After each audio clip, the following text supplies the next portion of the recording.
On pourrait penser que l'œuvre adventiste du 7e jour au Ghana a commencé dans une grande ville. Au contraire, un petit village de pêcheurs sur la côte sud a été le lieu d'un début improbable. Je vous souhaite la bienvenue à Apom, qui est considéré comme le berceau de l'adventisme au Ghana.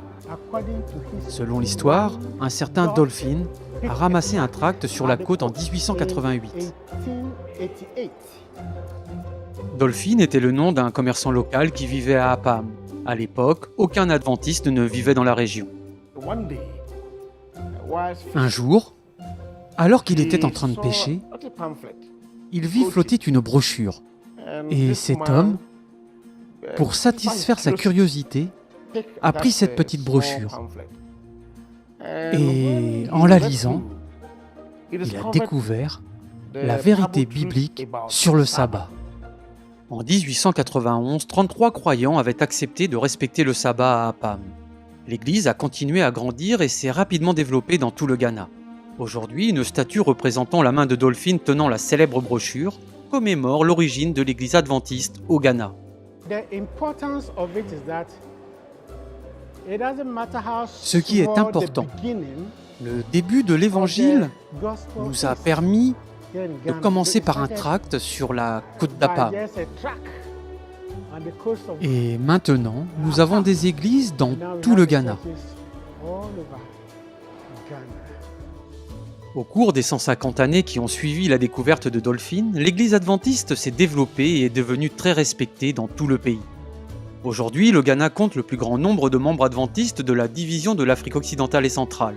Certaines des meilleures écoles et centres médicaux sont des institutions adventistes. Même les plus hauts postes d'aumôniers dans l'armée et la police sont occupés par des pasteurs adventistes.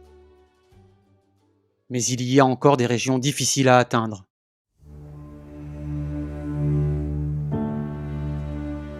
Memba est un jeune pionnier de la mission mondiale dans le nord du Ghana.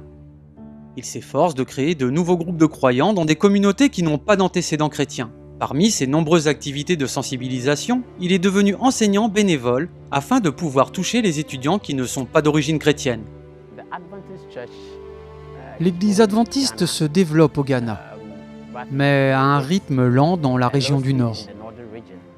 J'ai décidé d'enseigner l'éducation religieuse et morale. J'ai donc choisi de leur enseigner ce qu'est réellement le christianisme.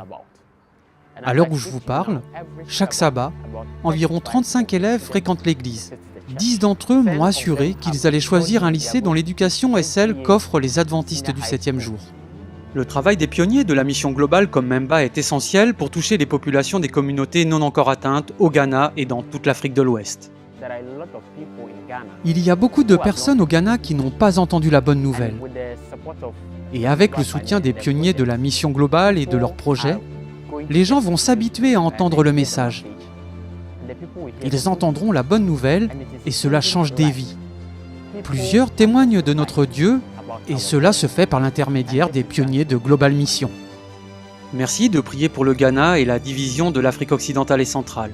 Il s'agit d'un domaine difficile qui comprend des villes avec une grande présence adventiste, mais aussi des régions avec très peu d'influence chrétienne. Merci pour votre soutien dans cette région du monde.